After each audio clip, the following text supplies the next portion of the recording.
Hello, everyone. This is our Hawaiian Volcano summary for November 21st, 2024.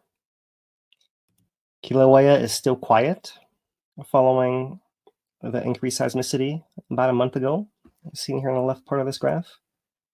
Earthquake rates have been fairly low, but the volcano has been filling somewhat quietly. If we look at the earthquake map, most of the seismicity is focused in this upper East Rift connector, where we know the magma pathway connects the summit to the Middle East Rift Zone, where we had our most recent eruption site near Nāpau crater.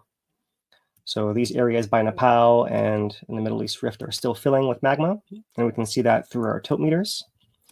First, we'll look at the summit stations at the Sand Hill tilt meter, and this is the last month.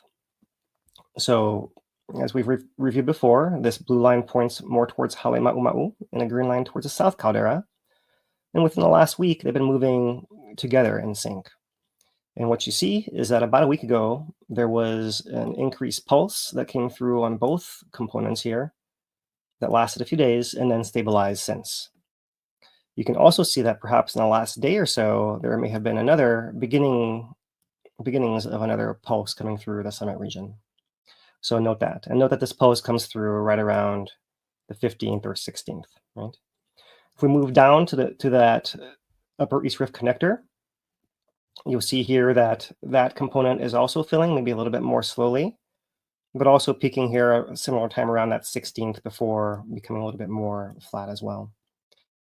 Continuing down a rift near Pu'o'o crater, this is now past eruption site. So the main component to the rift zone is showing deflation near Pu'o'o, but it looks to the west as well with this green component. And it also saw a slight pulse of filling within this last week here.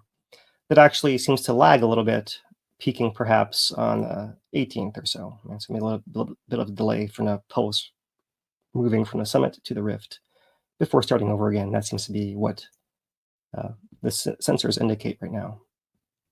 If we look at the GPS sensors from the UNR network, we see that at the sites closest to the Micropui reservoir, this one down here is an up and down component, what we're most interested in. And we can see that there's been a steady continual rise of the ground in that area, which is really our indication that the area is still refilling. So that's the same story on Kīlauea. And Maunaloa is looking similar to before, with very few earthquakes at the summit. If we look at the rates over the past 5 years, you see they've really been quite low for the last year especially, even lower than the first year that followed the 2022 eruption, which is this cluster of high earthquake counts at the end of 2022. In our full update, we'll be covering the anniversary of this eruption, so look for that there if you're interested. Otherwise, we can say that Maunaloa is still also continuing to rise in its upward component, as seen as a summit GPS station. And that's our Hawaiian Volcano summary for this week.